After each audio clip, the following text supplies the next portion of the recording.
ഭ്രമരം എഴുതി എനിക്ക് മുന്നോട്ടുള്ള കഥയൊന്നും എനിക്കറിയത്തില്ല.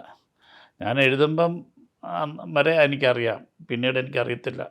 അപ്പം ശിവൻകുട്ടി ഇവരെ രണ്ടുപേരെയും കൂടെ ചേർത്ത് യാത്ര ചെയ്ത് ലോറിയിൽ ഇങ്ങനെ ഓടിച്ച് അവരെ ഭയപ്പെടുത്തി അവരുടെ ഉള്ളിലൊരു ഭയം വളർന്നുകൊണ്ടിരുന്നിട്ട് ഇയാളൊരു ഒരു കൊക്കയിലേക്ക് ഒരു മുനമ്പിലേക്ക് ചെന്ന് വണ്ടി ചവിട്ടി നിർത്തുകയും അവിടുന്ന് ഇറങ്ങി വെളിയിലിറങ്ങി ആ ഒരു തണുപ്പ് അനുഭവിച്ചിട്ട് കൈകൊട്ടിയിട്ട് ചിരിക്കുന്നൊരു ഇതുണ്ട്.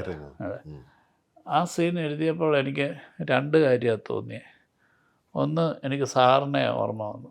പത്മനാഭൻ സാറിൻ്റെ ഒക്കെ ചില ക്യാരക്ടേഴ്സിൻ്റെ ഒക്കെ ഇപ്പം ഒരു വിക്രിയകൾ എന്ന് പറഞ്ഞപ്പോൾ എന്നുള്ള രീതിയിലൊക്കെ തോന്നാവുന്ന രീതിയിൽ എനിക്ക് തോന്നി.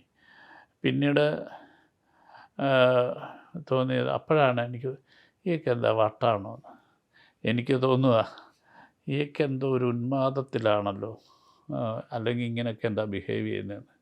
ഞാൻ പിന്നീട് പുറയിലേക്ക് മറിച്ച് നോക്കിയപ്പോൾ എല്ലാം എഴുതി വെച്ചിട്ട് അയാളുടെ ചെവിയിൽ വണ്ട് മൂളുന്ന പോലെ അയാളൊരു പാതി നോട്ടമായി നോക്കി എന്ന് പറയുന്ന എല്ലാ ലക്ഷണങ്ങളും എഴുതി വെച്ചിട്ടുണ്ട്.